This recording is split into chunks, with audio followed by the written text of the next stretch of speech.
हाँ जी। सॉरी, आवाज आ रही है जी? क्लियर है आवाज?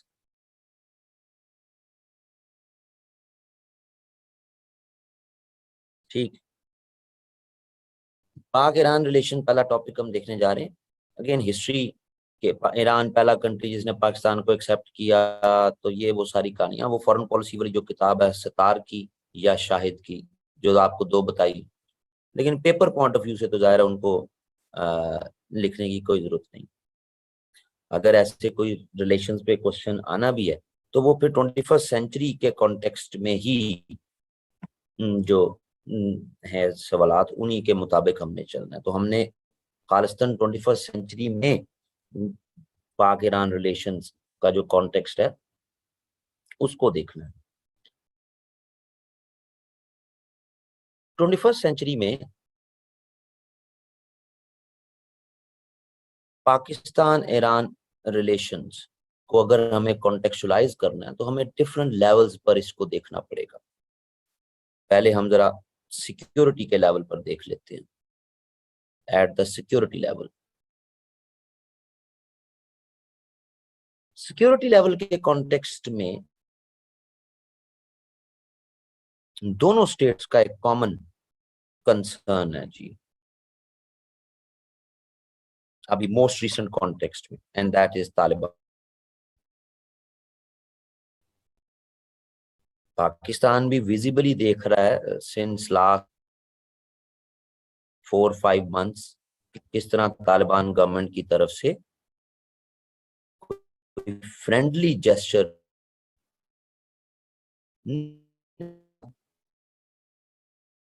और जहां तक ईरान का मामला है तो ईरान पाकिस्तान के साथ जब से तालिबान आए तो रिपीटेडली बॉर्डर जो है वो क्लोज रिपीटेडली किया गया। तो सीरियस कंसर्न्स तालिबान के और ईरान की गवर्नमेंट के भी मौजूद हैं। तो दोनों का एक कॉमन कंसर्न है कि पीस अफगानिस्तान का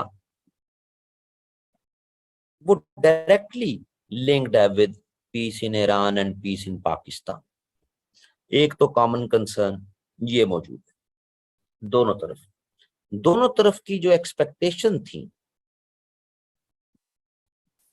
ईरान की एक्सपेक्टेशन ये थी कि अफगानिस्तान में एक नेशनलिस्ट गवर्नमेंट रहनी चाहिए, क्योंकि उस नेशनलिस्ट गवर्नमेंट के साथ इनके वर्किंग रिलेशंस बेहतर। इंडिया की इन्वेस्टमेंट्स अफगानिस्तान में भी, इंडिया की इन्वेस्टमेंट्स ईरान में भी, ईरान से अफगानिस्तान की हाईवे भी इंडिया ने बना के दी। सो ईरान की एक्सपेक्टेशन नेशनलिस्ट गवर्नमेंट के साथ ज्यादा थी। तालिबान के साथ हिस्टोरिकली ईरान के रिलेशंस वो बेहतर नहीं रहे। जब तालिबान आए हैं तो पाकिस्तान ने बहुत ज्यादा सपोर्ट की, जिससे ईरान को इशू हुआ। लेकिन अब मोस्ट रिसेंट कॉन्टेक्स्ट में दोनों को इशू हो गया। तो एक कॉमन जो सिक्योरिटी लेवल पर का इशू हुआ वो तालिबान रजीम या तालिबान गवर्नमेंट इन अफगानिस्तान बन चुका है पाकिस्तान, कि पाकिस्तान की फ्लॉड पॉलिसीज या फ्लॉड स्ट्रेटजीज उस वो जिम्मेदार हैं तालिबान की रीबर्थ का या उनका दोबारा अफगान में आने का, जिससे जी हमारे भी सिक्योरिटी का प्रॉब्लम बने। सो एक ये बड़ा कंसर्न इनके दरमियान 1990s में भी ये कंसर्न रहा है, जब पाकिस्तान तालिबान रजीम को सपोर्ट करता रहा है और ईरान नॉर्दर्न अलायंस को सपोर्ट करता रहा है। ठीक है जी। सो ये एक बड़ा कंसर्न जो है वो रहा है। आवाज नहीं आ रही? मेरे पास तो एंड तो ठीक जा रही है आवाज। ठीक है, एक भी स्टूडेंट को अगर मेरी आवाज आ रही है इस मीन्स के मेरे एंड पे कोई इशू नहीं। अगर एक भी स्टूडेंट थम्स अप कर रहा है तो मेरे एंड पे कोई इशू नहीं।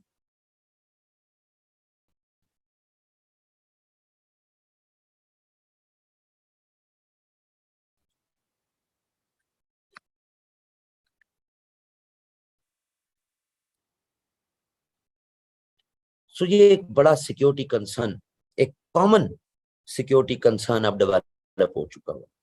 यानी एक डाइवर्जेंस जो हमें नजर आती थी related to policy towards Afghanistan, और यार ये हाथ नीचे कर लो यार, क्या चाह रहे हो। अब अगर आपको आवाज नहीं आ रही है तो वो आपके एंड पे मसला है। एक भी बच्चे को आवाज आ रही तो मेरे एंड पे वो मसला नहीं है। ये जिन्होंने हैंड रेज किया हुआ ये खत्म कर लें जो।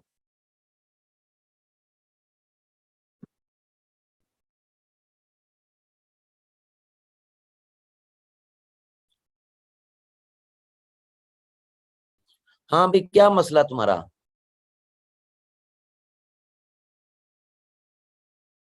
बोलो अब। ये किसने हैंड रेज किया हुआ? फिजा बतूल, क्या मसला भाई?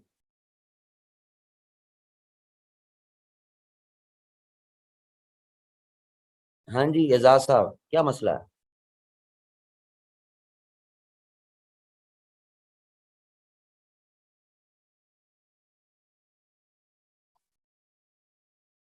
अब बताते भी नहीं है क्या मसला।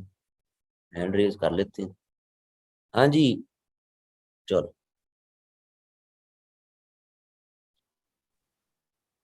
हेलो भाई सर। कैमरा तो अरे भाई, हाँ जी हाँ जी। सर काफी दिनों से वॉइस का इशू आ रहा है, इसी तरह आज भी आ रहा है, काफी लैग आ रहा है आपकी आवाज में। शायद नेटवर्क का इशू है। मेरे तो पिछले 3-4 लेक्चर इसी तरह ही चल रहे हैं। तो काइंडली अगर भाई वो नेटवर्क का आपके एंड इशू है पे तो होगा ना। काइंडली उसे रिजॉल्व कर लें। नहीं, मैं आपका नेट इशू रिजॉल्व कर दूं? जी जी सर। आपका नेट इशू रिजॉल्व कर दूं मैं? नहीं नहीं सर, मेरा नहीं सर, आपका कोई नेट इशू है सर। सर हमारे चलो तरफ भी इसको। आवाज इस तरह रुक रुक के ही आ रही है सर, 2-3 दिनों से सर। पीछे सर आप आगे चले जाते राइटिंग और आवाज मतलब पीछे रह जाती है सर। लो जी अभी पूछ लेते हैं। हाँ जी, ये सबका ही मसला है जी। ये चैट मैंने ऑन की है, ये सबका प्रॉब्लम है।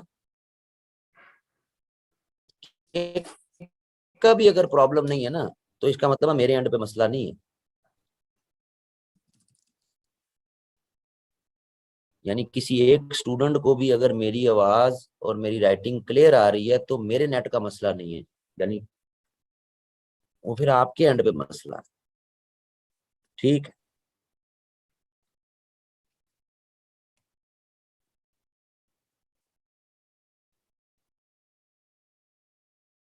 तो वो आपके अपने नेट आप लोग देखें, क्योंकि एक भी स्टूडेंट अगर सारे कह दें ना कि हाँ जी मसला है तो तब मसला है। एक भी कह दे कि नहीं मसला नहीं है तो फिर इसका मतलब है मेरे एंड पे मसला नहीं है, मेरा नेट फिर ठीक आ रहा है।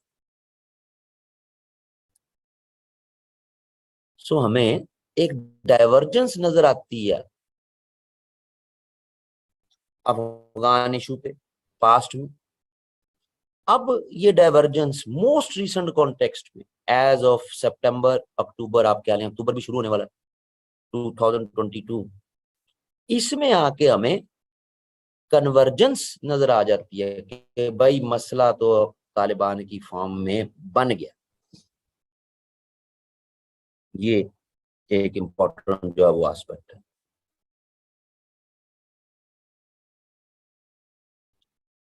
सिक्योरिटी लेवल पर प्रॉब्लम सिर्फ यहां तक नहीं है ईरान पाकिस्तान रिलेशन।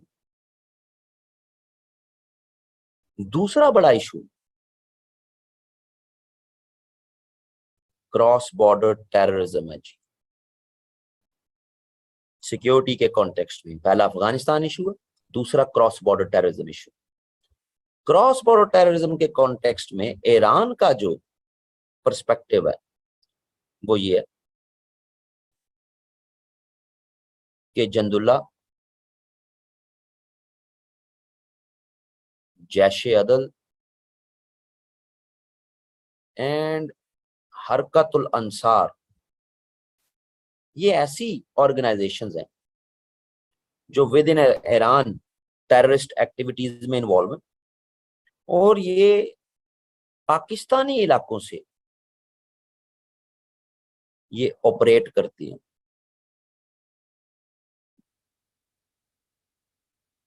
2017 में 10 ईरानियन गार्ड्स को हमला करके जिंदुल्ला ने मार दिया, और इसको वो रिपीटेडली ऑफिशियल लेवल पर, फॉरेन ऑफिस लेवल पर, वो इसको पाकिस्तान के साथ अपने कंसर्न्स को रिपीटेडली हाईलाइट करते आ रही कि ये एक बड़ा कंसर्न है। इससे पहले 2013-14 में एक limited operation Iranian Republican guards, इन्होंने बलूचिस्तान में किया भी, जिस पे पाकिस्तान ने बड़ा फिर उसको ऑब्जेक्ट किया। तो उसके बाद से तो ऐसी एक्टिविटी नहीं की ना, लेकिन अपने कंसर्न हाईलाइट करते आते हैं। दूसरी तरफ पाकिस्तान का कंसर्न और भी खतरनाक है। पाकिस्तान ये हाईलाइट करता आ रहा है कि भाई 2017 में जो मूवमेंट है कलभूषण की, 16-17 में, वो जनाब ईरान के एरियाज में से हुई है ना जी। कलभूषण का फेक डॉक्यूमेंट्स के साथ पाकिस्तान आना जाना वो कहां से हो रहा था? वो ईरान से ही हो रहा था। फिर पाकिस्तान ये एक्यूज करता है कि जनवरी 2022 में, ज्यादा पुरानी बात नहीं, केच के इलाके में, पाकिस्तानी इलाके में केच, इसमें सिक्योरिटी फोर्सेस पर अटैक हुआ, 10 पाकिस्तानी सोल्जर्स मारे गए। ये जिन बलोच सेपरेटिस्ट ग्रुप्स ने ये जिम्मेदारी उठाई, तो जनाब वो ईरान से ऑपरेट करते हैं। सो ईरान के इलाकों में भी बलूचिस्तान है, याद रखिएगा जी, ईरान की तरफ भी बलूचिस्तान का इलाका मौजूद है। तो वो जो बलोच ईरान में, वो सपोर्ट करते हैं ऐसे इंसर्जेंट ग्रुप्स को। सो ईरान इसको इफेक्टिवली चेक एंड बैलेंस में नहीं रख रहा। फिर पाकिस्तान का अगला बड़ा कंसर्न कि सिंध में सिंधु देश रिपब्लिकन आर्मी, बड़े स्मॉल कैनवस पे है ये, लेकिन सिंधु देश रिपब्लिकन आर्मी,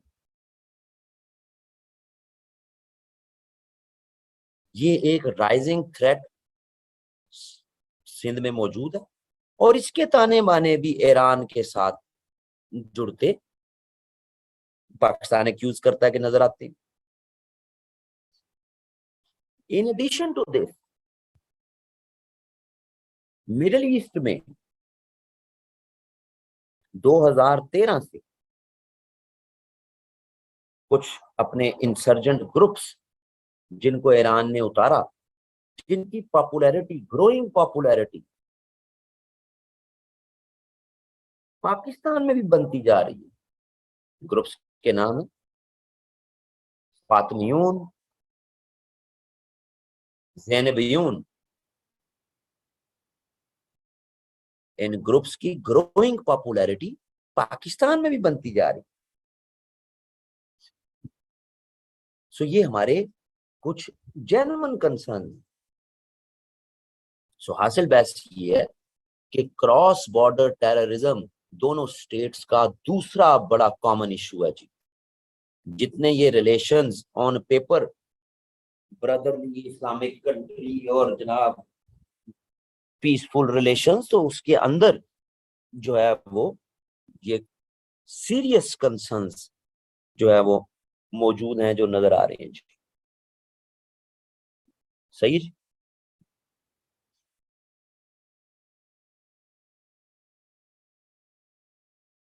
तो ये बड़े इश्यूज हैं इनके दरमियान रिलेशंस में। एज फार एज इकोनॉमी के कॉन्टेक्स्ट में देख लें तो दोनों कंट्रीज की जो बायलैटरल ट्रेड है वो दो तरह से रिपोर्ट होती है जी। एक वो ट्रेड जो कि ऑफिशियल ट्रेड है, और एक वो ट्रेड जो कि बार्टर सिस्टम में ट्रेड है जी। क्योंकि ईरान पर काफी सैंक्शंस हैं, तो हम ऑफिशियल जो ट्रेड है दोनों तरफ की, वो तो महज चंद मिलियंस में उसको शुमार किया जाता है।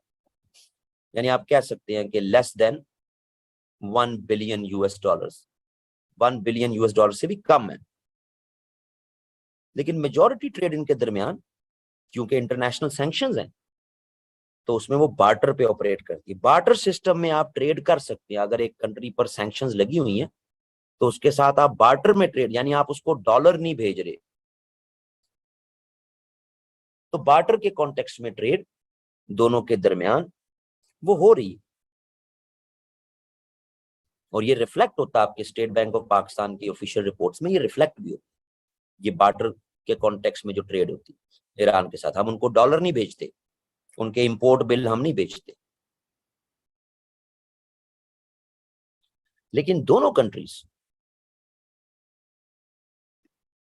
फरवरी मार्च 2022 का जो एक पूरे ग्लोबल डायनामिक्स चेंज हुए हैं ना जी,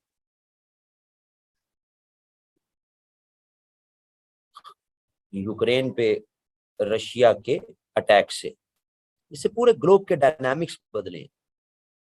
इन ग्लोबल डायनामिक्स के बदलने में हमें नजर आता है कि यूनाइटेड स्टेट्स का भी रिस्पॉन्स टुवर्ड्स ईरान, उसमें फ्लेक्सिबिलिटी नजर आती है जी। यूनाइटेड स्टेट्स भी ये समझता है कि हमें अगर रशिया को काउंटर करना है तो जितने भी ऑल्टरनेटिव गैस एंड ऑयल के कंट्रीज हैं उनके साथ अपने रिलेशंस को नॉर्मलाइज करना पड़ेगा। यही वजह है कि 2022 में ये वेनेजुएला के साथ भी अपने रिलेशंस बेहतर करते नजर आते हैं, और ईरान के साथ भी पिछले 6-7 महीनों से इनकी टॉक्स चल रही, बड़े मीनिंगफुल टॉक्स चल रही है कि डील नहीं, हाँ ईरान कहता है कि जो पुरानी डील है, ओल्ड डील, उसी को वापस 2015 की लेके आओ। अमेरिकन थोड़ा सा उसमें तब्दीलियां चाहते हैं, लेकिन टॉक्स हो रही कि जिस जिसके पास ऑयल एंड गैस है उसके साथ अपने रिलेशंस को अब फ्लेक्सिबल करो। इस प्रिटेक्स्ट में पाकिस्तान और ईरान की जो ट्रेड है ना जी, उसके भी बहुत सिग्निफिकेंस हैं कि वो भी बढ़ जाएगी।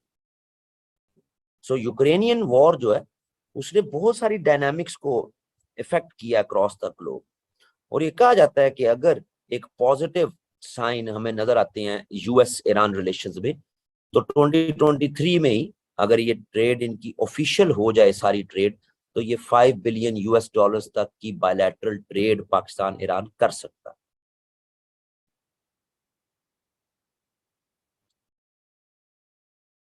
इसी ट्रेड के कॉन्टेक्स्ट में ही फिर अगला जो एक बहुत बड़ी अपॉर्चुनिटी है दोनों स्टेट्स के लिए,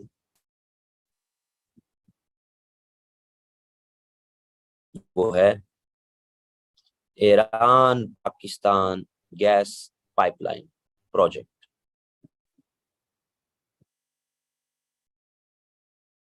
ये 1990s में इस प्रोजेक्ट पे एग्रीमेंट हो चुका हुआ था, इसमें इंडिया भी था, फिर इंडिया निकल गया इसमें से। इस पाइपलाइन प्रोजेक्ट का जो ईरान की साइड पे 1100 किलोमीटर की पाइपलाइन है, ईरान ने वो बिछा दी हुई है कब से।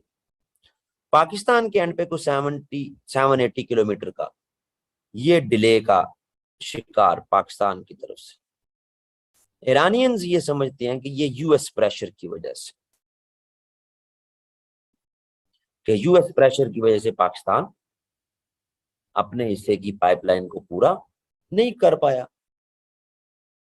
तो अब ये एक्सपेक्टेशन है कि अगर US ईरान रिलेशंस बेहतरी की तरफ जाते हैं तो इस पाइपलाइन से ही पाकिस्तान को 4000 मेगावाट इलेक्ट्रिसिटी, क्योंकि ये गैस आनी ही कमर्शियल और इंडस्ट्रियल पर्पस के लिए है,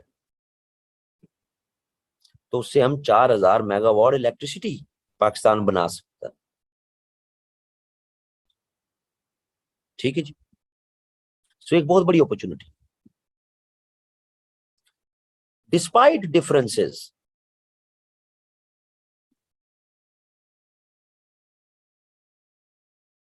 पाकिस्तान किसी भी तरह किसी ऐसे अलायंस में ऑपरेटिव नहीं हुआ जो ईरान के अगेंस्ट हो। मसलन Islamic led alliance under kingdom of Saudi Arabia 2015 में, जो विजिबल था कि ये ईरानियन इन्फ्लुएंस को न्यूट्रलाइज करने के लिए, पाकिस्तान उसका हिस्सा नहीं बना। हाँ, एक जर्नैल रिटायरमेंट के बाद इंडिविजुअल कैपेसिटी में वो लीड किया उसने अलायंस को, वो अलग था, लेकिन पाकिस्तान ऑफिशियली नहीं हुआ। चले इसको भी छोड़े, 2007 में जब यूनाइटेड स्टेट्स ईरान का नेवल ब्लॉकेड और अल्टीमेटली अटैक का प्लान बना रहा था, तो उस वक्त भी पाकिस्तान ने रिफ्यूज्ड कि वो यूएस के ऐसे किसी प्रोजेक्ट का हिस्सा नहीं बनेगा 2007 में। सो डिस्पाइट डिफरेंसेस, पाकिस्तान कभी भी ईरान के लिए डायरेक्ट एक सिक्योरिटी कंसर्न नहीं बना डायरेक्ट। हाँ, अफगानिस्तान से रिलेटेड इशू, फिर ये नॉन स्टेट एक्टर्स के इशू, लेकिन बीइंग अ स्टेट पाकिस्तान कभी भी एक सिक्योरिटी कंसर्न नहीं बना।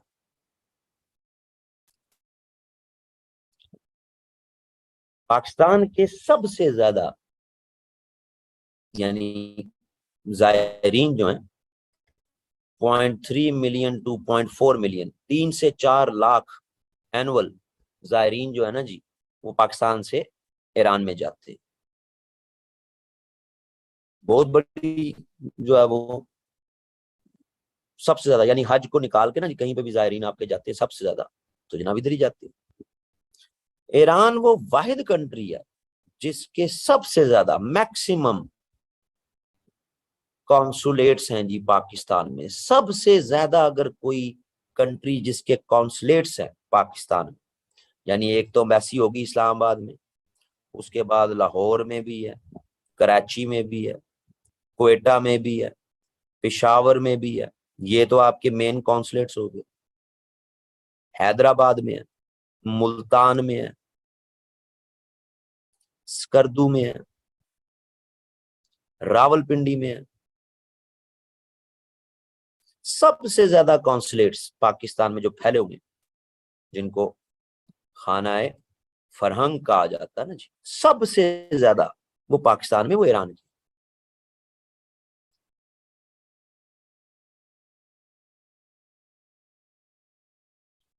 सो बड़े अच्छे जो है वो रिलेशंस दोनों कंट्रीज के दरमियान वो डेवलप हो सकते हैं अगर ये अपने ये जो पैटी इश्यूज हैं इनको रिजॉल्व कर। फिर in addition to this, kingdom of Saudi Arabia factor भी इनके दरमियान रिलेशंस में बड़ा पिवटल रोल प्ले करता है। ये kingdom of Saudi Arabia factor एक मेजर इरिटेंट है दोनों कंट्रीज के दरमियान।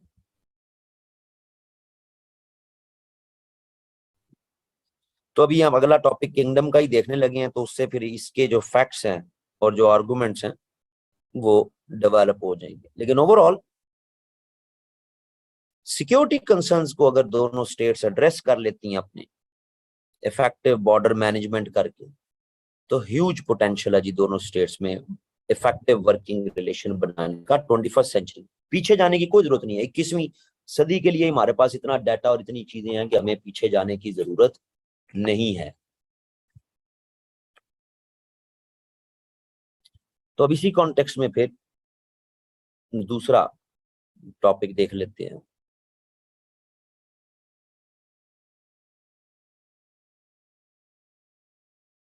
Pakistan kingdom of Saudi Arabia relations.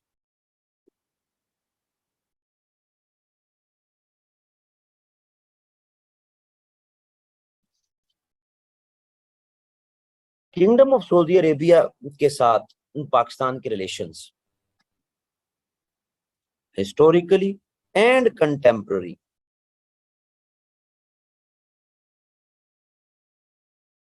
3 major components हैं जी जो इनके दरमियान रिलेशंस को ना जी डिफाइन करते हैं या एक न्यूक्लियस का रोल प्ले करते हैं। वो 3 फैक्टर्स हैं जी, बड़े factors. Number 1, military power capabilities of Pakistan.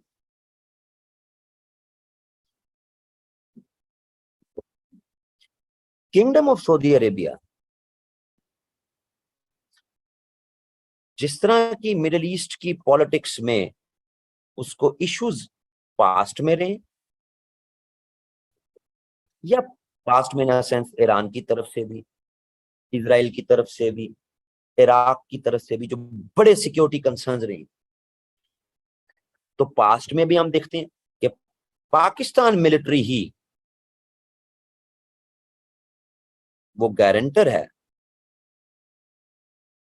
Holly places की प्रोटेक्शन की भी और किंगडम ऑफ सऊदी अरेबिया के सॉवरन स्टेटस की भी। ये ध्यान में रखिएगा जी, पास्ट में भी। और कंटेम्पररी कॉन्टेक्स्ट जब इजराइल के साथ एक सॉफ्टनिंग ऑफ रिलेशंस का फ्रेमवर्क हमें चलता नजर आता है। इराक नो मोर आ कंसर्न, इराक भी कंसर्न नहीं, लेकिन ईरान एक अब सिक्योरिटी कंसर्न रीसेंट पास्ट में रहा है।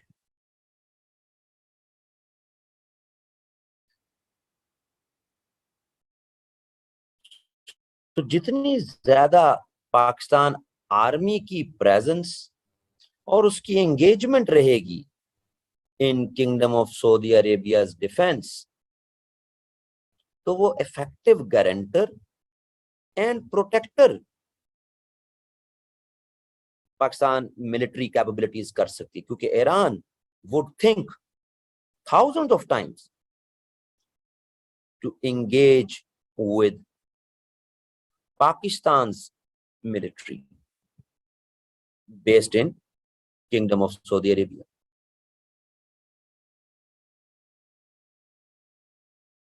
यही वजह है कि हमारा लार्जेस्ट, हम जो एक्सपोर्ट करते हैं ना जी अपने कन्वेंशनल वेपन्स, वो किंगडम ऑफ सऊदी अरेबिया को ही करते हैं, पाकिस्तान।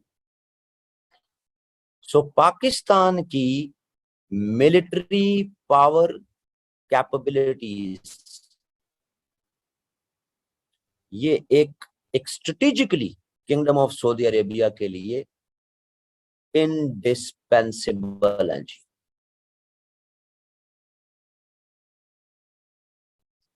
कि मिलिट्री पावर कैपेबिलिटी पाकिस्तान की वो कंपेल करती है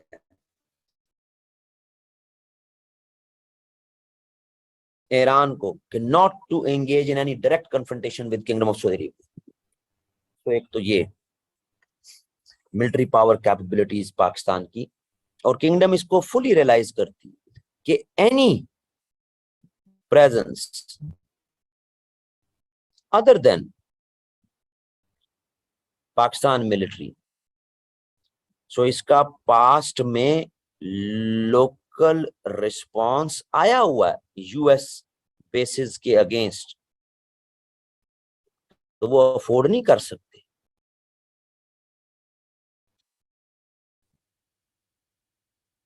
सो एक तो फ्रेमवर्क ये है, और मजे की बात ये है कि ये सारा जो आर्गुमेंट है ना, ये किसी हमारे एम्बेसडर ने को नहीं लिखा,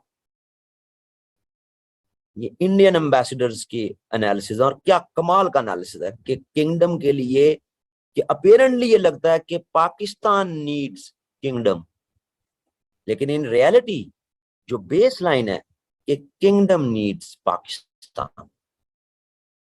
हाँ, वहां डंडी भी मार जाते हैं, फिर वो कहते हैं पाकिस्तानी सोल्जर्स तो मर्सिनरीज बन गए हुए हैं, वो निकाल दें, वो हजफ कर दें, लेकिन ये आर्गुमेंट बड़ा मजेदार कि पाकिस्तान को अहम ही ना समझे, पाकिस्तान किंगडम की सिक्योरिटी और उसके स्ट्रेटेजिक इंटरेस्ट के लिए वो तो किसी भी मिलिट्री को एंगेज कर सकते हैं, लेकिन पाकिस्तान की मिलिट्री वो उनके लिए एक फैक्ट स्ट्रेटेजिक एडवांटेज है।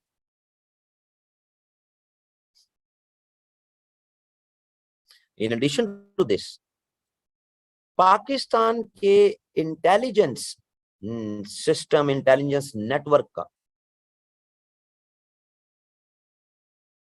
फातमियून एंड ज़ैनबियून इनको ट्रेस करने, इनको मिटिगेट करने, इनको न्यूट्रलाइज करने में जो वर्किंग एक्सपीरियंस है उसका किंगडम भी फायदा उठा रही है, उसका यूएई भी फायदा उठा रही है। एवं नहीं जनरल कमर जावेद बाजवा को पीछे गोल्ड मेडल और ईरान फैक्टर के कॉन्टेक्स्ट में। सो एक तो ये पूरा फ्रेमवर्क के मिलिट्री पावर कैपेबिलिटीज आप एक लाइन में लिख सकते हैं कि Pakistan military power capabilities are strategic requirement for kingdom of Saudi Arabia. ये पॉइंट समझ आता है जी, दिमागों में बैठता है, बड़ा हटके और बड़ा जबरदस्त जो है वो आर्गुमेंटेशन है कि भाई 21वीं सदी में अगर हमें टॉपिक आ जाए। क्यों जी, कहानी समझ आती है इस एक हेडर की?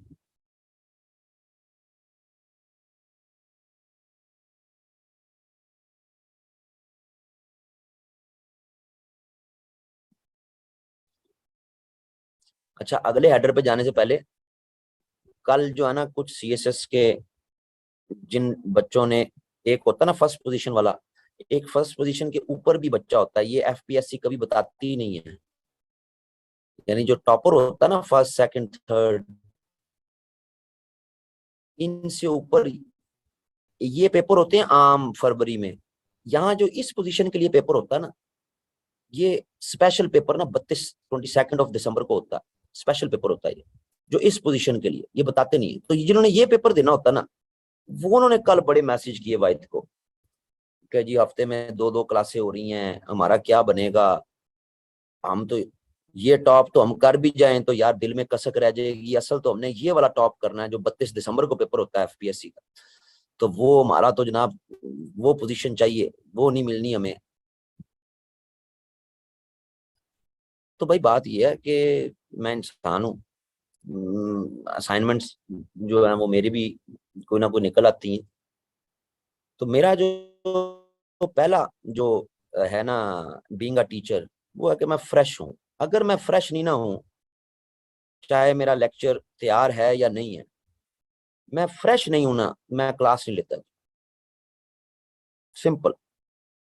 दूसरा फिर मेरा लेक्चर है फ्रेश होने के बाद, ये मेरी स्ट्रेंथ है। मेरी स्ट्रेंथ कोई अच्छा बेटा यूं कर लें, यूं लिख लें, ये हेडर डाल दें, ये कर लें, ये सवाल का जवाब यूं लिखना है बेटा, यूं करें बेटा, वहां पे पेन से लिखना है, कुर्सी पे यूं बैठना है, टांग पे टांग रख के बैठेंगे तो आप ज्यादा देर नहीं थकेंगे, यूं करेंगे वो करेंगे, ये कहानियां मेरे से नहीं होती। बेटा आप सीएसएस कर सकते हैं, नहीं कर सकते हैं, मेरा लेक्चर मेरी स्ट्रेंथ है। सो ये जब दो चीजें कंबाइंड हों तो मैं क्लास लेता हूं, वरना मैं क्लास ऑफ कर देता हूं। सिंपल।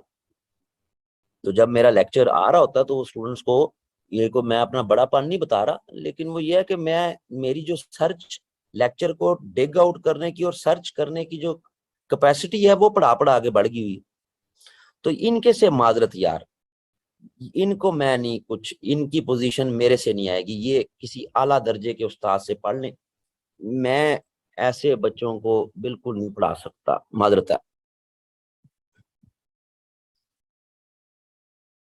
तो एक तो ये बड़ी जरूरी अनाउंसमेंट थी कि भाई इन पर्सन आप देखें ना तो मेरा खुद का बड़ा माली नुकसान होता है। यानी अगर मैं 3 to 4 वीक्स में 33 टॉपिक्स करवा दूं, फिर 3 to 4 में करवा दूं, फिर करवा दूं, तो मैं हर दफा नए बैच अनाउंस करता जाऊंगा। लेकिन वो नहीं हो पाते जो है वो मेरे से, तो मेरा ही जो है वो फाइनेंशियल नुकसान है ना कि मैं हर 3 से 4 हफ्ते बाद बैच अनाउंस कर दूं। होने को तो अभी तक 5 बैच अनाउंस हो जाने थे करंट अफेयर्स के, 1 सितंबर से लेके अभी तक, लेकिन हुआ एक ही अनाउंस है 1 सितंबर के बाद। होने को 3 हो जाने थे और या 4 हो जाने थे। तो ये बड़ा इशू है मेरे साथ in person as a teacher, कि मैं अगर फ्रेश नहीं हूं तो चाहे मेरा लेक्चर तैयार भी हो ना, तो मैं क्लास को नहीं लेता। दूसरा ये कि एमपीटी भाई वो ले ही रहे हैं, उन्होंने को नहीं रुकना। मुझे तो था कि रुक जाएंगे, तो इन्होंने को नहीं रुकना, एमपीटी उन्होंने लेना ही लेना है। अभी भी अगर किसी की प्रैक्टिस का इशू है तो वो इसकी प्रैक्टिस कर ले, कि जितने कम टाइम में जितनी प्रैक्टिस होती है तो उसकी प्रैक्टिस कर ले। लो जी, एक तो पॉइंट हो गया ये मिलिट्री का। दूसरा बड़ा जो है, अब जाहिर है किंगडम को अगर पाकिस्तान से कोई बेनिफिट है तो फिर पाकिस्तान का भी तो है ना जी। पाकिस्तान की जो इकोनॉमिक लिमिटेशंस हैं पाकिस्तान की, उनको अगर कोई बेस्ट एड्रेस कर सकता है ना जी, वो सिर्फ किंगडम ऑफ सऊदी अरेबिया।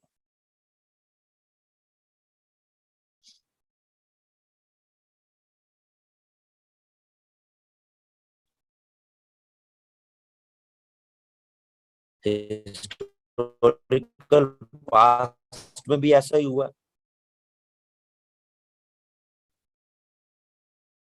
पूरी कोर वॉर में भी पाकिस्तान को उसकी डिटेल में जाने की जरूरत नहीं, लेकिन 21st सेंचुरी में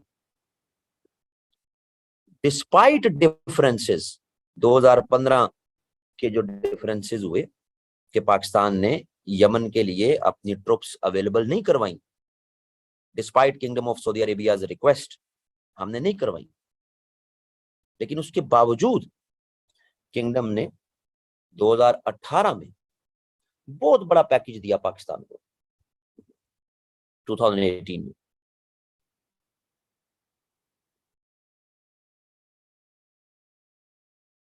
फिर 2019 का पैकेज बड़ा मशहूर है,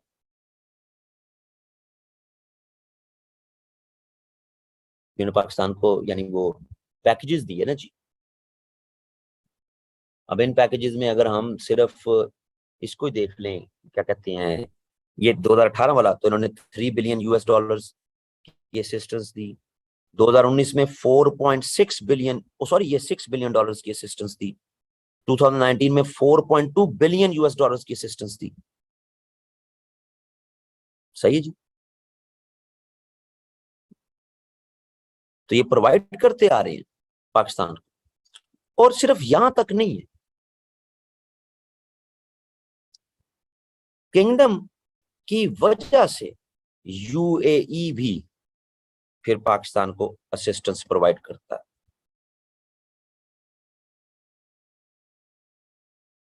क्योंकि जिस लाइन ऑफ एक्शन पे किंगडम की थिंकिंग डेवलप होती है, उसी लाइन ऑफ एक्शन पे यूएई की थिंकिंग डेवलप होती है। मिडिल ईस्ट की पॉलिटिक्स में ये एक कॉमन एस्पेक्ट हम देख सकते हैं। 2017 में किंगडम का इशू बना कतर के साथ, यूएई का भी बन गया। 2016 में, 16-17 में टर्की का इशू बना किंगडम के साथ, यूएई का भी बन गया। और 2021 में, 21-22 में कतर फॉर्मली 2 दफा विजिट किया किंगडम का, तो हम देखते हैं कि यूएई के भी रिलेशन नॉर्मलाइज हो गए कतर के साथ। सो किंगडम जब पाकिस्तान को असिस्टेंस प्रोवाइड करती है तो ऑटोमेटिकली यूएई की तरफ से भी असिस्टेंस आ जाती। तो किंगडम सिर्फ एक कंट्री नहीं है कि जो पाकिस्तान की इकोनॉमिक लिमिटेशंस को एड्रेस करती है, किंगडम की वजह से यूएई की तरफ से भी असिस्टेंस अवेलेबल हो जाती है। समझ आ रही है?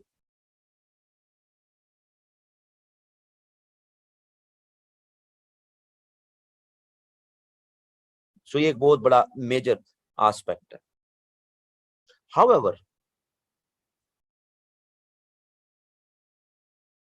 किंगडम की ये एस्पिरेशन है कि पाकिस्तान इसी तरह इसकी जो इकोनॉमिक सिचुएशन है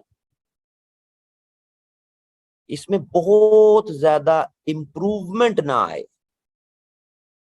क्योंकि अगर पाकिस्तान की इकोनॉमिक सिचुएशन में इंप्रूवमेंट आती जाएगी तो इट मींस कि पाकिस्तान अपनी जो मिलिट्री लायबिलिटी अपने पे बनाई हुई है किंगडम ऑफ सऊदी अरेबिया के बीइंग अ प्रोटेक्टर, ये भी फेड अवे हो जाएगी।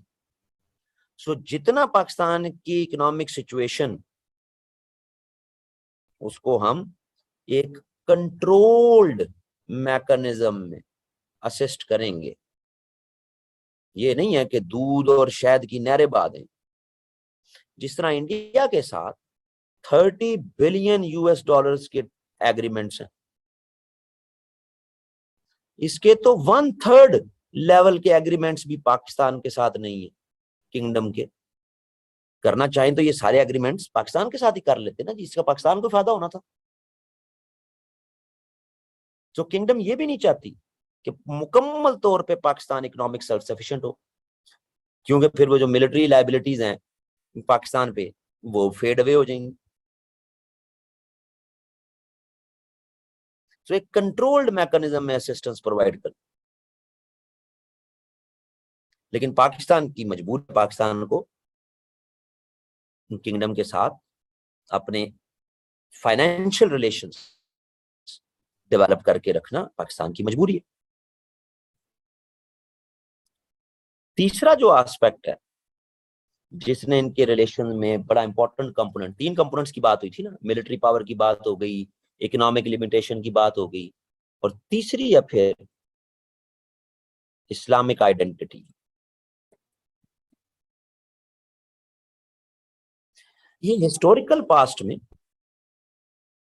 1951 से 2015 तक सबसे स्ट्रॉन्ग बॉन्डिंग इसी पॉइंट की है जी, इस्लामिक आइडेंटिटी। एक सुन्नी वहाबी फैक्टर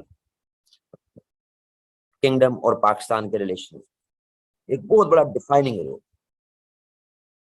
हम देखते हैं 1950 में जब ईरान ने पाकिस्तान के साथ ट्रीटी ऑफ फ्रेंडशिप साइन की तो किंगडम 1951 में पहुंच गया ट्रीटी ऑफ फ्रेंडशिप साइन करने। ये याद रखिएगा, किंगडम की और ईरान की राइवलरी ये कोई 1979 के रेवोल्यूशन की वजह से नहीं है। ये rivalry oil companies, French, British and US companies, इनकी वजह से किंगडम और ईरान के दरमियान 1950 से ही मौजूद है। हाँ, मैसिव स्केल पर किंगडम में 1970s में तेल पे काम हुआ, लेकिन उससे पहले भी तेल तो निकल रहा था, बड़े कैनवस पे नहीं निकल रहा था लेकिन निकल तो रहा था। कंपनियां तो ईरान में भी बैठी हुई थी रेवोल्यूशन से पहले। इस्लामिक आइडेंटिटी इस पूरे फेज में बड़ा डिफाइनिंग रोल प्ले करती रही है इनके रिलेशन में। पोस्ट 2015 में ये इस्लामिक आइडेंटिटी फैक्टर ये स्लोली एंड ग्रेजुअली मिटिगेट हो रहा है जी।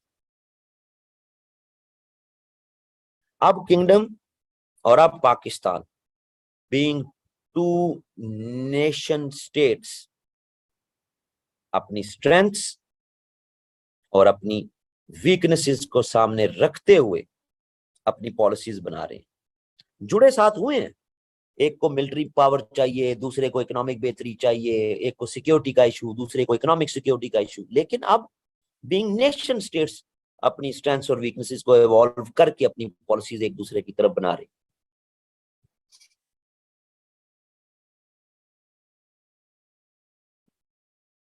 इसकी बुनियादी वजह दो हैं जी। एक तो 2015 का यमन वाला इशू, जिसमें पाकिस्तान ने रिफ्यूज किया। किंगडम को ये इशू नहीं है कि पाकिस्तान ने रिफ्यूज किया, किंगडम को इशू ये है the manner in which Pakistan handled there request. उनकी रिक्वेस्ट को जिस तरह हैंडल किया गया, आप इसको पसे पर्दा रहते हुए भी उनसे माजरत कर सकते थे, लेकिन आपने जनाब इसको एक इंटरनेशनल मीडिया में किंगडम समझ दिया कि हमारे लिए हजीमत का शिकार हो कि जी पाकिस्तान की पार्लियामेंट का सेशन हुआ, पार्लियामेंट ने वोट किया कि नो, हम क्यों किंगडम में जाएं, हम क्यों यमन के लिए फौजें दें। तो ये हमें बीनीथ द टेबल आराम से भी कह देते कि माजरत है, तो हमारे लिए जग असाई किया कि पाकिस्तान, क्या एज इफ कि हम तो बहुत डेस्परेट थे जी, पाकिस्तान से फौजें चाहिए, फौजें चाहिए। सो इस पर कंसर्न डेवलप होना शुरू। और दूसरी तरफ 2019 का कश्मीर स्टैंस, किंगडम और साथ फिर यूएई, इन्होंने वाजिया तौर पे कह दिया not to make it an issue of उम्मा। कश्मीर के इशू को इस्लामी उम्मत का इशू मत बनाओ, ये विजिबल तौर पर 2019 में उन्होंने कह दिया। और 2019 के बाद से हम वाजिया तौर पे देखते हैं कि इंडिया के साथ रिलेशंस इंप्रूवमेंट की तरफ जाते नजर आते हैं, यूएई के भी, किंगडम के भी। सो पास्ट में तो इस्लामिक आइडेंटिटी का फैक्टर बड़ा स्ट्रांग रहा है, लेकिन अब ये मिटिगेट होता जा रहा है। लेकिन अच्छा, अगला कंसर्न फिर जो आया कि इंडिया को ओआईसी का ऑब्जर्वर स्टेटस दिलवाने में किंगडम ने अप्रूवल दिया, यानी सारे कंट्रीज ने देना था, लेकिन किंगडम ने भी दिया, यूएई ने भी दिया। सही है जी।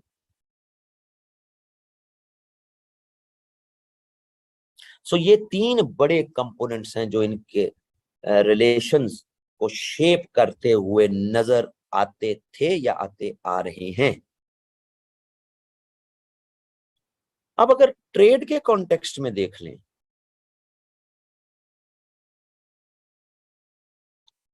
तो हम देखते हैं कि किंगडम ऑफ सऊदी अरेबिया से जो एक्सपोर्ट्स हैं टुवर्ड्स पाकिस्तान, ये है जी कोई 1.5 टू 1.8 बिलियन यूएस डॉलर्स। और पाकिस्तान से जो एक्सपोर्ट्स हैं towards kingdom of Saudi Arabia,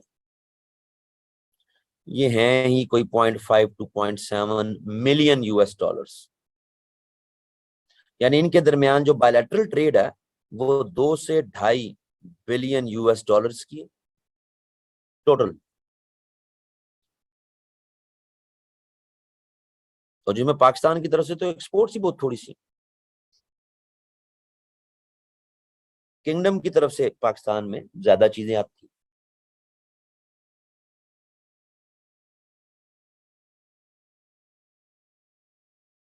तो किंगडम एक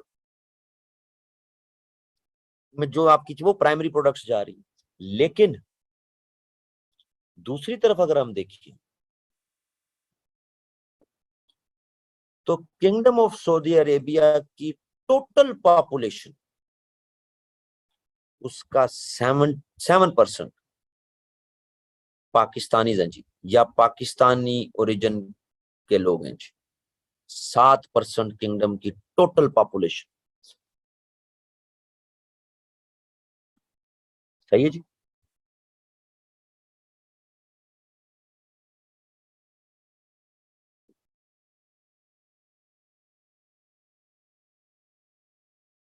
ये समझ आ रही है जी।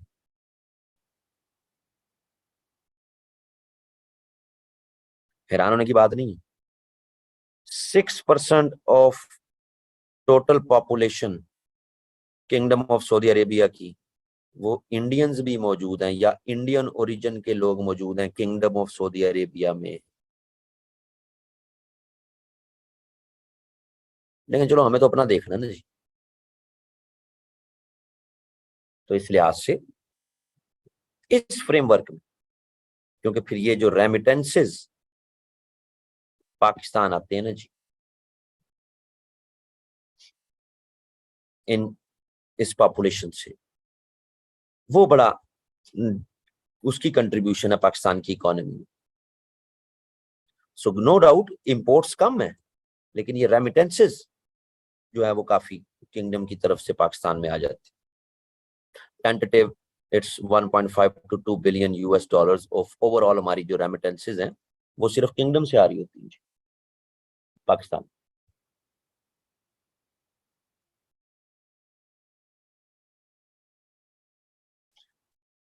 किंगडम के कॉन्टेक्स्ट में या ओवरऑल किंगडम एंड यूएई के कॉन्टेक्स्ट में हमारा जो बड़ा कंसर्न है वो their growing relations with India.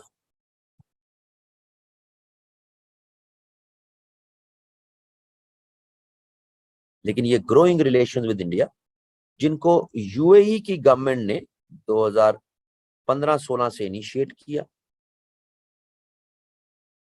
जब एक लार्जेस्ट हिंदू टेंपल यूएई में बना 2016 में। यही वो टाइम है जब यूएई की गवर्नमेंट का इजराइल के साथ भी डिप्लोमेटिक रिलेशंस रिकॉग्नाइज तो नहीं किया था उस वक्त, लेकिन डिप्लोमेटिक रिलेशंस डेवलप करने शुरू हो गए थे 2016 से। ये साथ साथ हमें स्टेप मिलता है।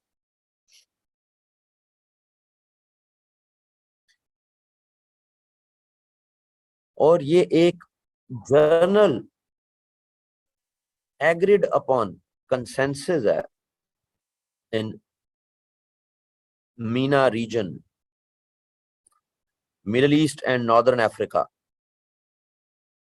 इस रीजन में ये general and agreed upon consensus है कि अपनी डोमेस्टिक पॉलिसीज में तो चाहे किंगडम ऑफ सऊदी अरेबिया और चाहे यूएई में डिफरेंसेस हों, अपनी फॉरेन पॉलिसीज में इनमें हमें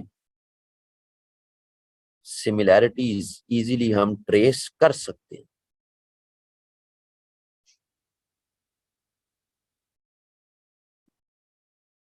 इसीलिए हम देखते हैं कि यूएई में भी 25% इंडियन डायस्पोरा है। यानी ओवरऑल इंडिया का डायस्पोरा, इंडियंस जो तारीके वतन है जो बाकी मुल्कों में काम कर रहे हैं, सबसे ज्यादा लार्जेस्ट नंबर ऑफ इंडियंस अगर किसी मुल्क में हैं तो वो यूएई है जी।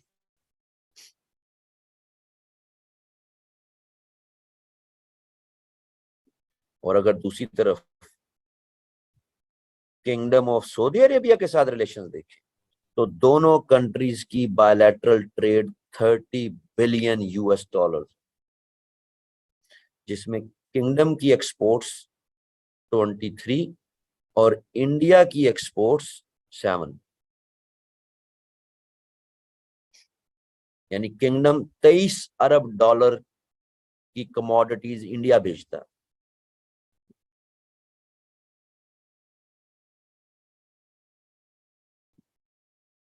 सो इस कॉन्टेक्स्ट से ये चीज वाज़ेह हो गई कि किंगडम ऑफ सऊदी अरेबिया के लिए या यूएई के लिए मार्केट वाइज इंडिया की इंपॉर्टेंस को डिनाई नहीं किया जा सकता, बट साइमल्टेनियसली बोथ पाकिस्तान से भी मुकम्मल तौर पर यू टर्न या उसको निगलेक्ट नहीं कर सकते, क्योंकि सिक्योरिटी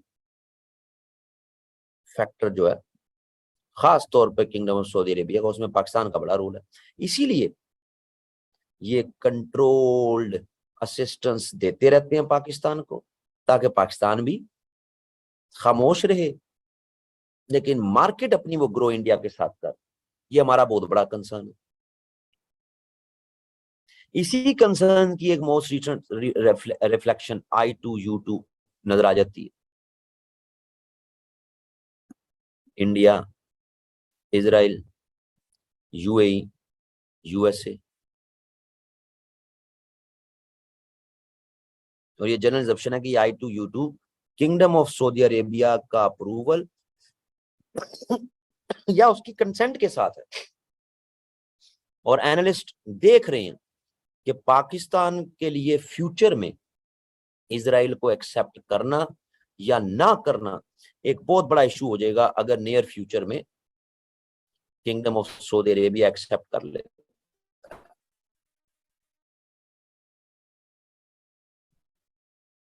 वर्किंग रिलेशन तो डेवलप होना शुरू हो गए होंगे। सो ये वो framework kingdom of Saudi Arabia का जो 21st सेंचुरी के डोमेन में किससे कहानियां पुरानी चीजें आप वो इजी ले जाएं। अब नई बातें हैं, नए ओपिनियन है, नए एनालिसिस है। बीइंग टू नेशन स्टेट्स वो आपको डील कर रहे हैं। कहानी समझ आती है जी, दिमागों में बैठती है? क्यों जी?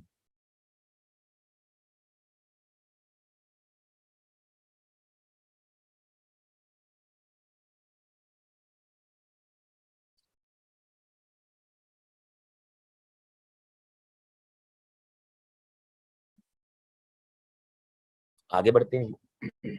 मैं सिगरेट पकड़ दूंगा आपने।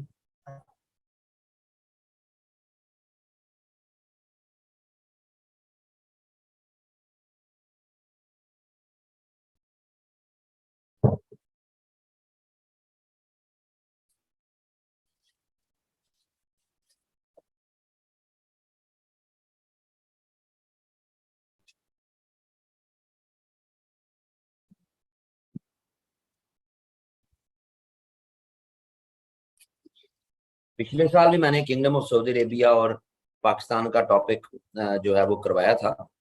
तो ये उससे टोटली जो है वो डिफरेंट जो है वो डोमेन में जाके हमने किया जी।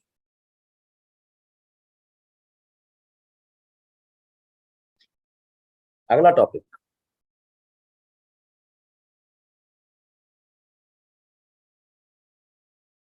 Should Pakistan accept Israel? करना चाहिए एक्सेप्ट या नहीं करना चाहिए पाकिस्तान?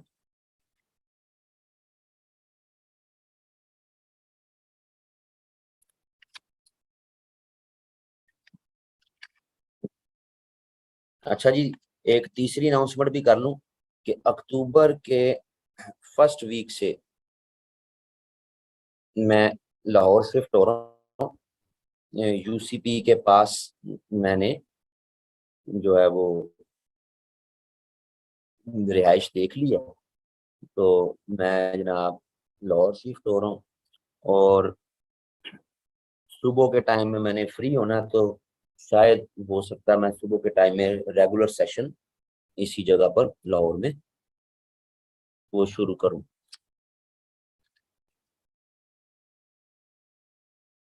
उम्मीद तो बड़ी है, लेकिन लाहौर में शिफ्ट हो रहा हूँ वापस। 2 साल का मेरा स्टे होगा इंशाल्लाह। फिर 2 साल बाद देखेंगे कि क्या करना है। अच्छा जी, पाकिस्तान को एक्सेप्ट करना चाहिए या नहीं करना चाहिए?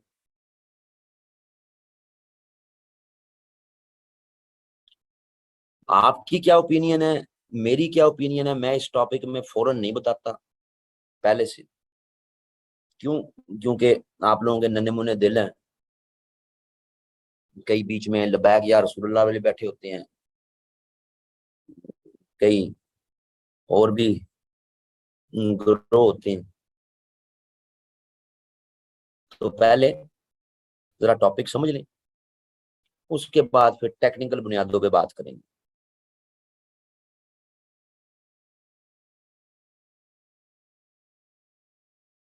यूक्रेन वॉर जो है ना जी, बाय रशिया, ये अपनी जात में एक गेम चेंजर डेवलपमेंट है जी।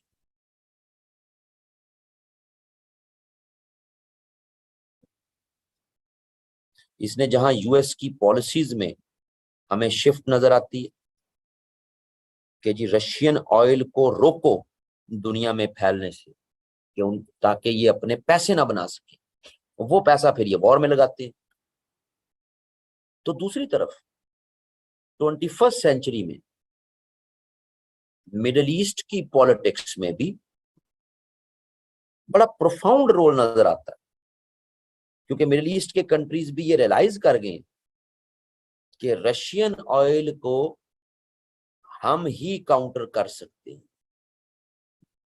तो हमारे पे वेस्टर्न कंट्रीज इनकी डिपेंडेंसी बढ़ने जाएगी। इसकी एक बड़ी मैनिफेस्टेशन तो कतर की गैस है जी। कतर की गैस दो तरह से कतर बेचता है। एक लॉन्ग टर्म एग्रीमेंट्स आपके साथ हो जाते हैं, इंटरनेशनल मार्केट में प्राइस जिस फ्रेमवर्क में चल रही है आपके साथ, आपको गैस उन्होंने देनी है, एलएनजी। और दूसरी है spot marketing, spot market sorry. इसमें आप बिडिंग देते हैं जी, कि कौन आप अपना रेट देते हैं कि कौन हमें इतनी रेट में दे देगा, और आगे फिर कंपनीज आपको उस रेट में अवेलेबल करवाने की कोशिश करती है।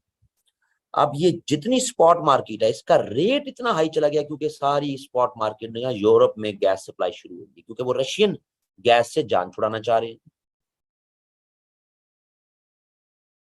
तो कतर के लिए तो इस डेवलपमेंट से बन गया ना जी।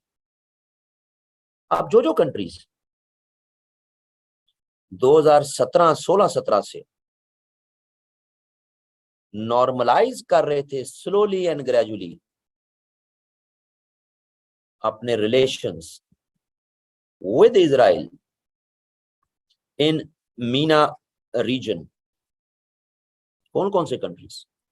Kingdom of Saudi Arabia, UAE, Bahrain, Sudan, Tunisia etcetera, relations बेहतर करते जा रहे थे। सो एकदम जो ये कॉल फॉर इजराइल है ना जी, इसकी इंपॉर्टेंस बढ़ गई है। मोस्ट रिसेंट कॉन्टेक्स्ट में इवन टर्किश जो है उन्होंने ओपन कर दिए जी अपने बिजनेस वेंचर्स, मुकम्मल तौर पर ओपन कर दें इजराइल के लिए। सो इस एक वॉर ने पूरी जो आप कह लेना जी geopolitical and geoeconomic configurations MENA region उसको चेंज करके रख दिया।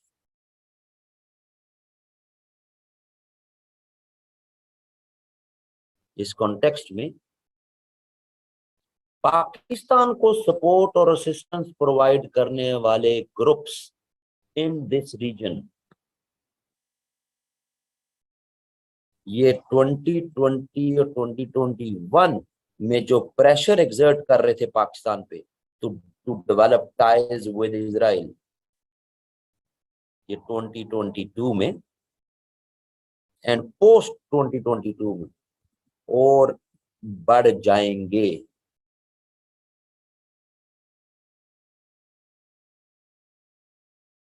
फॉर्चुनेटली और अनफॉर्चुनेटली पाकिस्तान के लिए, फॉर्चुनेटली और अनफॉर्चुनेटली,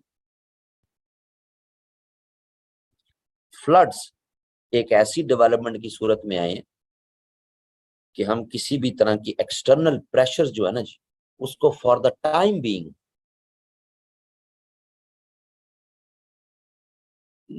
रोक सकते हैं। भाई हमें तो अपने फ्लड की तरफ तवज्जो देनी है ना जी,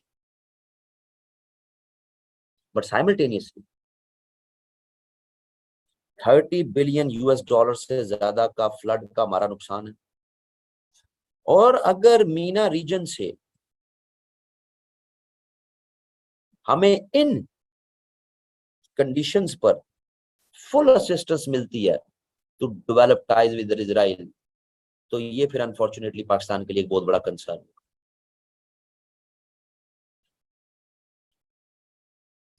सो post 2022 will not be easy for Pakistan, कि पाकिस्तान इसको कितनी देर रेजिस्ट कर सकता है। पाकिस्तान ये फुली रियलाइज करता है कि जब तक हम इकोनॉमिक कॉन्टेक्स्ट में एक सिक्योर कंट्री नहीं होंगे, हमारे पे ये प्रेशर आता रहेगा।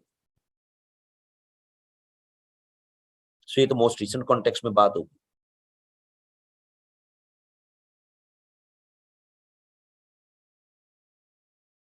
पाकिस्तान का व्यू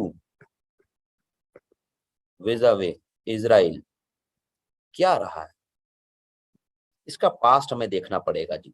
जरूरी नहीं है कि हर सवाल में पास्ट को नहीं एड्रेस करना, कुछ सवालों की नेचर ऐसी होती है कि आपको पास्ट एड्रेस करना पड़ेगा। अगर हम इवन अपनी फ्रीडम मूवमेंट को देखें तो हमारी freedom movement, all India Muslim league, even Indian national Congress, दोनों ने पैलेस्टीनियंस की सपोर्ट में स्टेटमेंट्स दी हुई हैं। दोनों ने, ये ध्यान में रखिएगा। 1947 का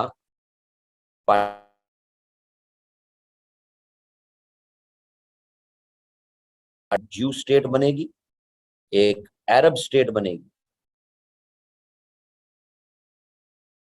ये दो स्टेट्स बनेंगी।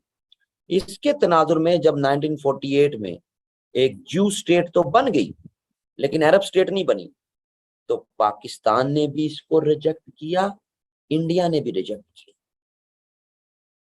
इस बुनियाद पे नहीं कि यहूदियों की स्टेट बन गई, इस बुनियाद पर कि अरब स्टेट पैलेस्टीनियंस की, वो भी यूएन के इस पार्टीशन प्लान का हिस्सा थी, वो अभी तक नहीं बनी। जब तक वो नहीं बनेगी हम इजराइल को एक्सेप्ट नहीं करेंगे। ये है original stance. Stance is not anti ज्यू, एंटी ज्यू स्टांस नहीं है पाकिस्तान का या इंडिया का भी रहा माजी में। पाकिस्तान के साथ अब तक और पूरी कोल्ड वॉर में इंडिया के रिलेशंस इजराइल के साथ बेहतर नहीं है पूरी कोल्ड वॉर, क्योंकि Israel pro US, India pro USSR. ये तो पोस्ट कोल्ड वॉर में स्लोली एंड ग्रेजुअली इजराइल और इंडिया के रिलेशन बेहतर होना शुरू हुए। हमारे केस में और इंडिया के केस में लगभग 1948 से लेके अर्ली 1990s तक सेम स्टांस रहा है जी, और वो है कि जो डिप्राइव्ड पीपल हैं उनका राइट जब तक नहीं मिलेगा तब तक हम रिकॉग्नाइज नहीं करेंगे। कौन है डिप्राइव्ड पीपल? पैलेस्टीनियंस।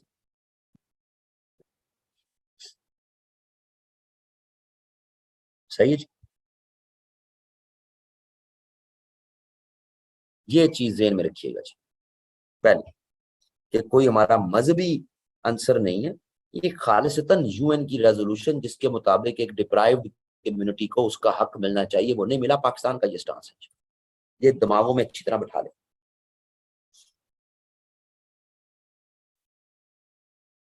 यही स्टांस रिफ्लेक्ट होता है पाकिस्तान के आर्टिकल 40 में। आपको फॉरेन पॉलिसी का जो पहला टॉपिक करवाया था जी, याद रखिएगा। पाकिस्तान सपोर्ट करता रहेगा एशिया और अफ्रीका में ऑप्रेस्ड पीपल को, याद है?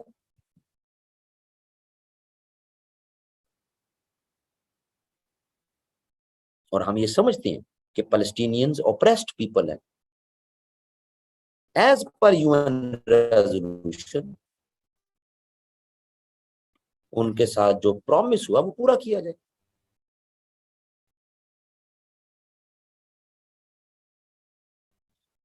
अगर पाकिस्तान इजराइल को एक्सेप्ट करता है तो इसका डायरेक्ट इम्पैक्ट हमारी ओवरऑल जो कश्मीर नैरेटिव है हमारा,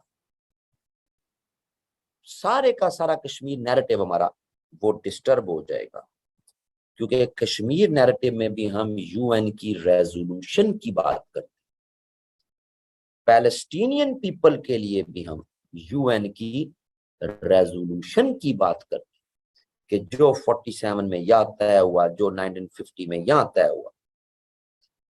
सो अगर हम एक जगह पर उस रेजोल्यूशन से हट के एक्सेप्ट करते हैं तो जनाब यहां पे भी हमारा स्टांस फिर मॉरल ग्राउंड्स वीक हो जाएंगे जी ऑन कश्मीर केस। सही जी?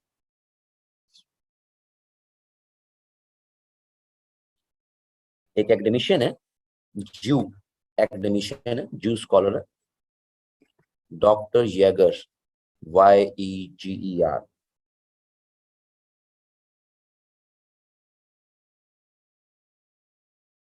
डॉक्टर येगर का कहना है कि पाकिस्तान से ज्यादा Israel is desperate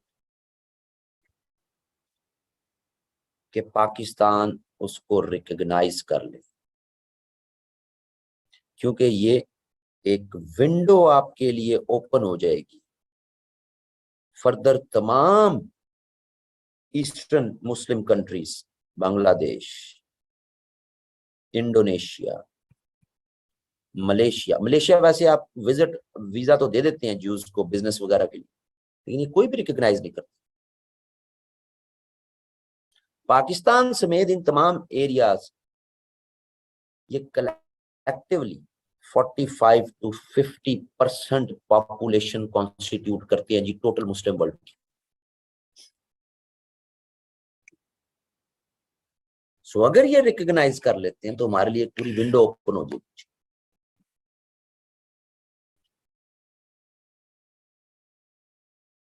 so doctor Yeger का ख्याल है कि पाकिस्तान के लिए इतना बड़ा इशू नहीं है, इजराइल इज डेस्परेट।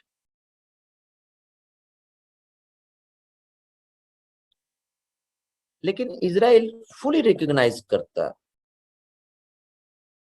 वो कहते हैं कि इजराइल फुली रिकॉग्नाइज करता है कि पाकिस्तान के दो बड़े कंसर्न्स हैं जी, इजराइल को रिकॉग्नाइज करना और इवन इस पर डिबेट इनिशिएट करना। इसमें दो बड़े कंसर्न्स हैं पाकिस्तान के।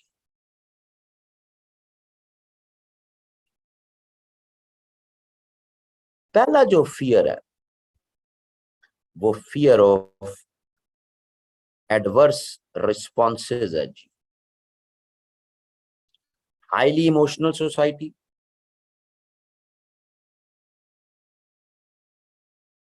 और जो नैरेटिव पीपल में डेवलप है या डेवलप करवा दिया गया हुआ, वो एक रिलीजियस सॉलिडारिटी का है, not only with Palestinians but as well as Kashmir भी।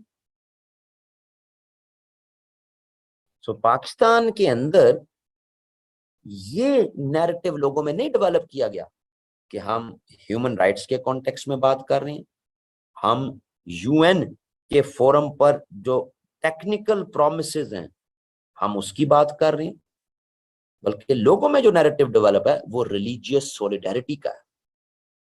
तो अगर ये डिबेट भी इनिशिएट हुई या रिकॉग्नाइज किया गया तो पाकिस्तान की गवर्नमेंट्स उनको फियर ऑफ एडवर्स रिस्पॉन्स है।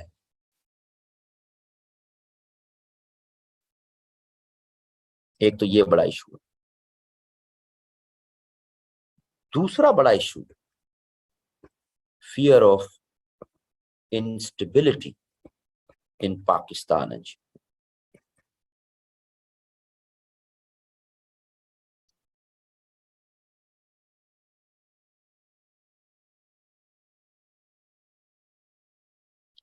एनी रिकग्निशन और डिबेट ये आपके नॉन स्टेट एक्टर्स को और ज्यादा वाइब्रेंट होने का चांस मिल जाएगा पाकिस्तान में।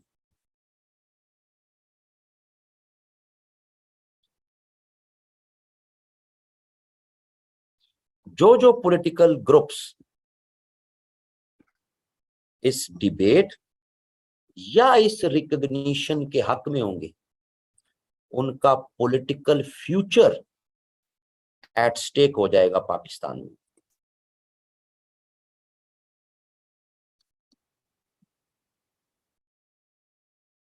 ये इस पाकिस्तान की लीडरशिप अफोर्ड नहीं कर सकती।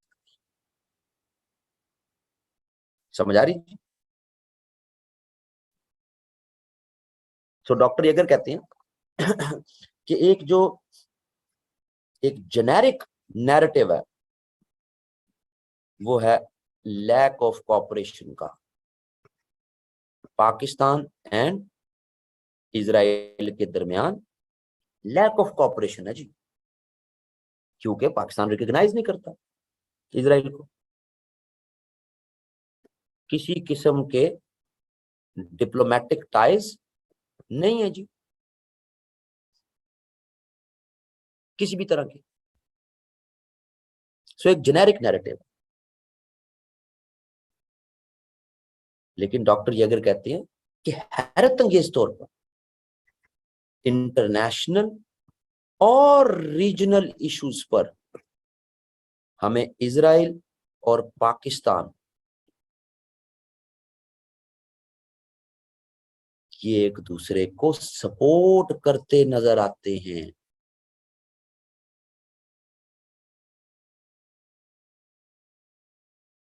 फॉर इंस्टेंस, दो बड़ी केस स्टडीज वो बताते हैं। एक केस स्टडी अफगान वॉर 1979 से 88,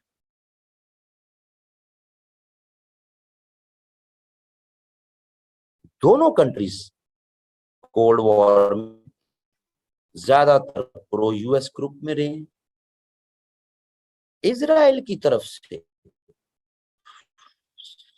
सपोर्ट मिलती रही है पाकिस्तान को during Afghan war.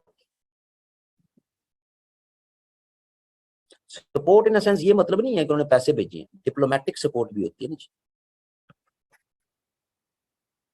Moral support भी होती है। 1990s में अफगान सोल्यूशन पर पाकिस्तान की एफर्ट्स जो हैं, इजराइल ने उनको कहीं भी किसी भी फोरम पर ऑब्जेक्शन नहीं की है, किसी भी तरह की, क्योंकि इजराइल किसी भी तरह ईरान का या रशिया का इन्फ्लुएंस इन अफगानिस्तान नहीं चाहता। क्योंकि उस तरह जो अगर रशिया आएगा तो वो मिडिल ईस्ट की पॉलिटिक्स में वाइब्रेंट रोल प्ले कर जाएगा, and Russia is pro Syria and Syria is anti Israel. और अगर ईरान आएगा तो ईरान तो रीजन में उसकी जियोपॉलिटिकल इंपॉर्टेंस ही बहुत ज्यादा बन जाएगी। And Iran is pro Syria. So Jaeger बड़ी प्यारी कॉन्टेक्चुअलाइजेशन करते हैं कि ये एक फैक्टर भाई अफगान वॉर का और ओवरऑल अफगानिस्तान का, इस पर यानी हम नजर आता है कि इनके इंटरेस्ट चाहे आपस में कोऑपरेट नहीं कर रहे, लेकिन इंटरेस्ट इनके कंप्लीमेंट्री नजर आते हैं, एक दूसरे को कंप्लीमेंट करते नजर आते हैं।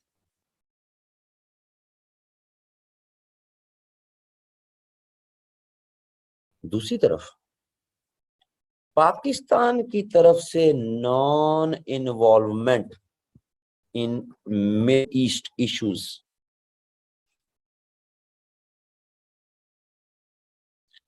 पाकिस्तान के स्टांस मिडिल ईस्ट में वही रहे हैं पास्ट में जो इजराइल के।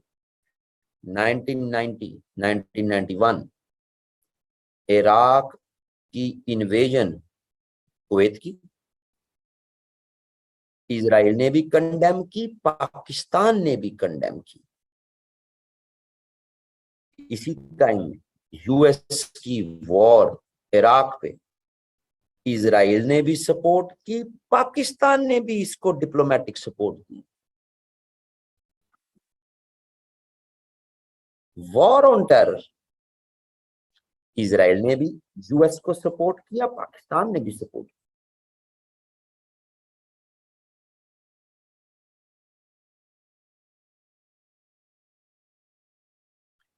यूरोप में भी चले जाएं तो ये अगर कहते हैं 1990s में बोस्नियन क्राइसिस में जहां पाकिस्तान एक्टिवली इंगेज था पीस कीपिंग मिशंस के कॉन्टेक्स्ट में, तो बोस्निया पर इजराइल का भी बोस्नियन पीपल के लिए सपोर्ट थी, क्योंकि दूसरी तरफ था सर्बिया और सर्बिया था प्रो रशिया।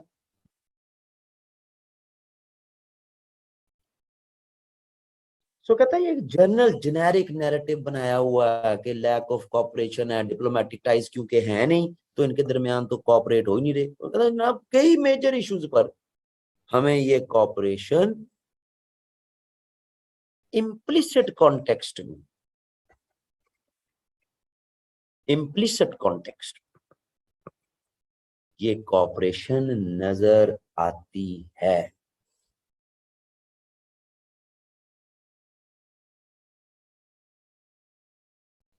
तो दिमाग हिले हैं जी थोड़े से।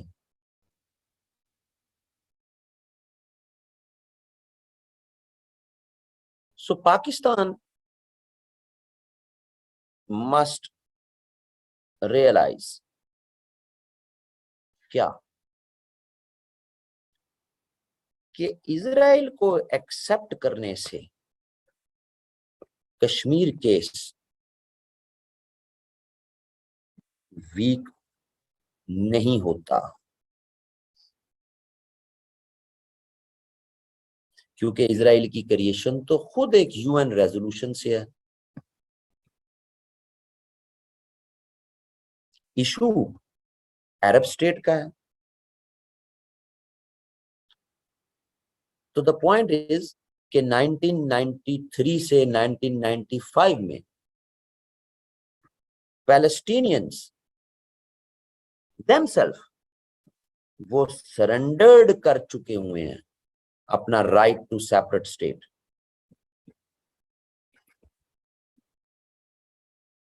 ऑस्लो अकॉर्ड्स कि जी ठीक है, हमें हमारी लिमिटेड ऑटोनॉमी दो, फौजें निकालो, हमें हमारी लिमिटेड ऑटोनॉमी दो। तो पाकिस्तान किसी भी तरह यूएन की रेजोल्यूशन की वायलेशन में नहीं जा रहा, क्योंकि पैलेस्टीनियंस खुद अपने लिए other than UN resolution Oslo accord में नया रास्ता निकाल चुके हुए हैं। फिर 2005 की डिसएंगेजमेंट, जब इजराइल की जो ट्रुप्स हैं, इजराइलियन ट्रुप्स, उनका विड्रॉल हुआ from Gaza, from West Bank, तो वो पैलेस्टीनियन लीडरशिप और international support plus Palestinian leadership,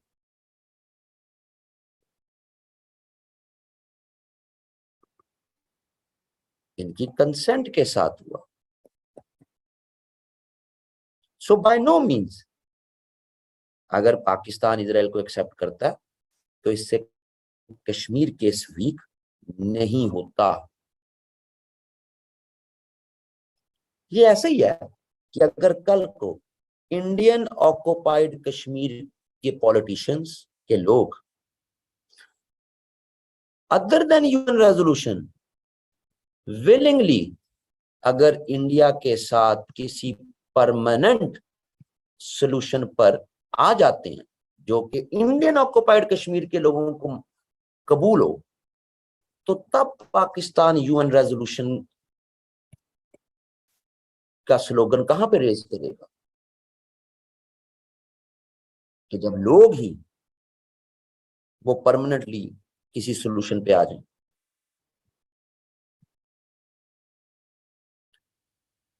सो ये जो स्टांस है इसको रिकॉन्टेक्चुअलाइज करने की जरूरत है। सवाल ये है कि एक कंट्री जिसमें इमोशनलिज्म बहुत ज्यादा है, जहां रिलीजियस फनेटिसिज्म बहुत ज्यादा है,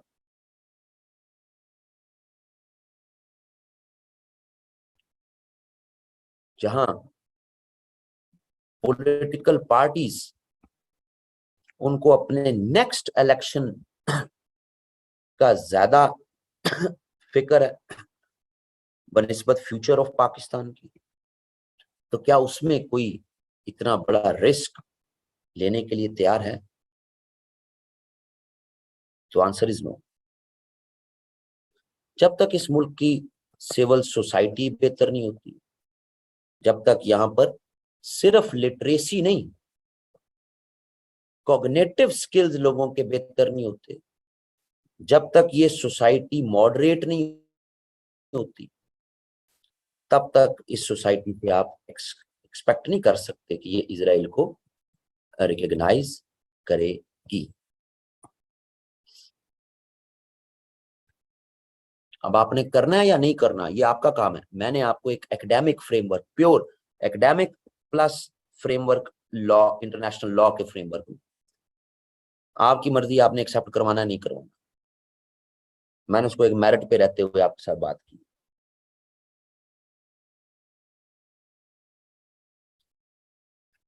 कहानी समझ आती है जी?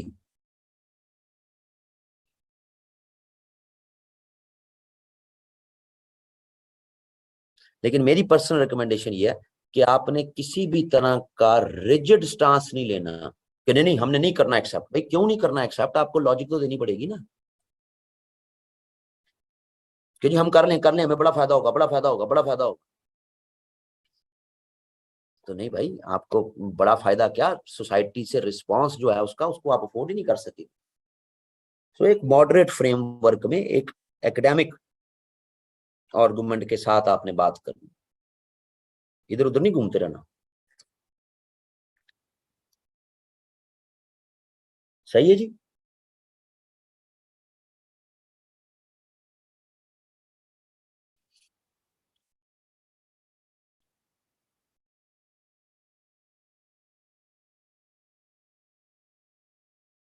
और कितने हो गए हैं टॉपिक?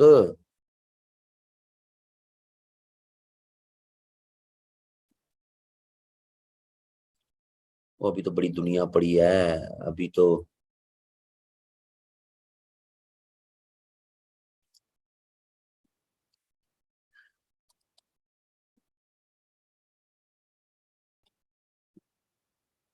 ठीक है, थैंक यू जी। 26 हो गई।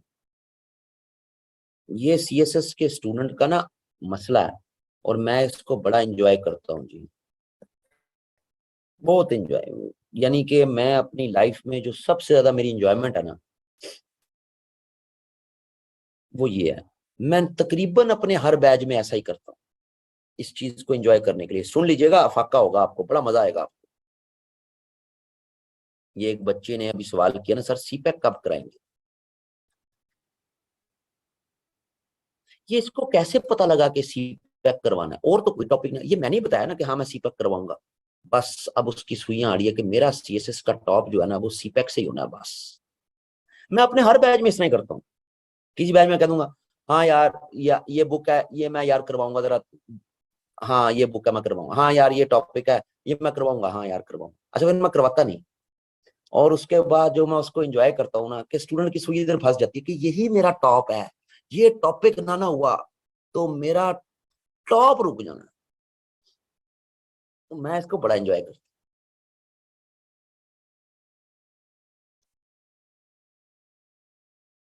ये मैं तकरीबन अपने हर बैच में करता हूँ इस तरह, मजा लेने के लिए ना, एंजॉय करने के लिए।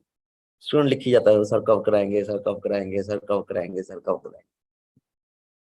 मैंने बोला, अब पीछे ना मेरा एक आइडिया का सेशन था, तो उसमें 2 या 3 बुक रिव्यूज ना वो आखिर में रह गए, तो मैं कहा अच्छा मैं करा देता हूँ। तो अभी मेरा आइडियाज का सेशन चल रहा है, तो मेरा ये है कि जब ये एंड पे जाएगा तो मैं फिर सबको इकट्ठे जो है ना वो करवा दूंगा, नए वालों को भी उनका फायदा हो जाएगा, पुराने वालों को भी मैं इकट्ठा करा दूंगा। लेकिन डेली वाहिद को ना एक तो स्टूडेंट मैसेज कर रहा होता, वो बुक रिव्यू कब होंगे? भाई बहन जो तेरा परसों पेपर आ रहा है, तेरा जो है वो इन रिव्यूज को लेके तूने सीएसएस का टॉप कर लेना। ये सीएसएस के स्टूडेंट की जो है ना वो होती है थोड़ी सी बेचारे की ना।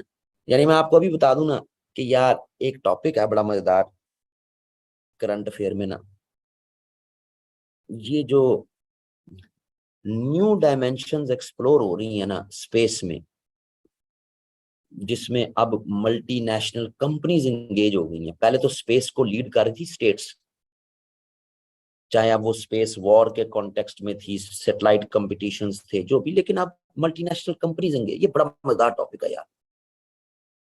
अच्छा बस इतनी सी बात कर देनी मैंने, अब मैं करवाऊंगा नहीं ये। जब ग्लोबल के टॉपिक्स आएंगे ना, ओए होए होए होए, सारे शुरू हो जाएंगे। सर ये वाला टॉपिक कब होगा, सर ये वाला टॉपिक कब होगा, सर ये वाला टॉपिक कब होगा। ये एक है जो है ना वो सीएसएस के स्टूडेंट का एक आलमी मसला, तो मैं इसको बड़ा एंजॉय करता हूँ। जितना एंजॉय कर लूं मैं इसको कम।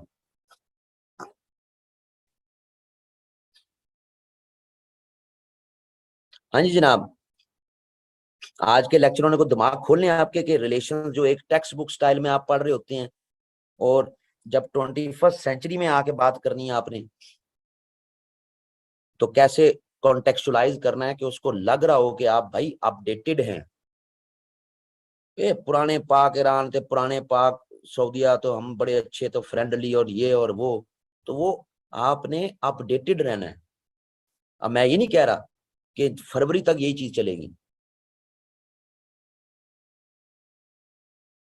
सर 4 से पीएमएस के एग्जाम है इसलिए कहा था। जी जी जी जी, कल ही 4 है।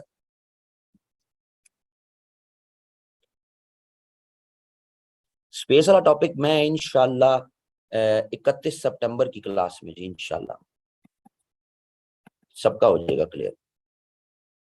भाई ये जो केपी वाले हैं ना, ये मैं आपको गारंटी तो नहीं दे रहा, लेकिन आई एश्योर यू, मैं पूरे पेपर की गारंटी नहीं देता, लेकिन हम जितनी भी चीजें कर लेंगे आपके 3 सवाल जरूर निकलेंगे। चौथा भी निकला है अल्लाह करे, लेकिन 3 तो पक्के निकलेंगे जो अभी तक मैंने चीजें करवा दी हुई, बहुत कुछ करवा दिया हुआ।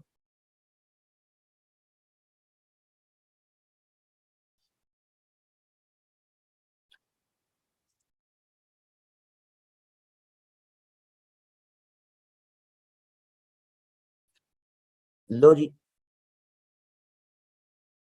टेक केयर, कल मुलाकात होगी। नहीं भाई, ऐसे आइडियाज एंड आर्गुमेंट्स का मेरे पास अब टाइम नहीं है, मेरे पास उसके लिए पढ़ना पड़ता है। वो मैं जनवरी में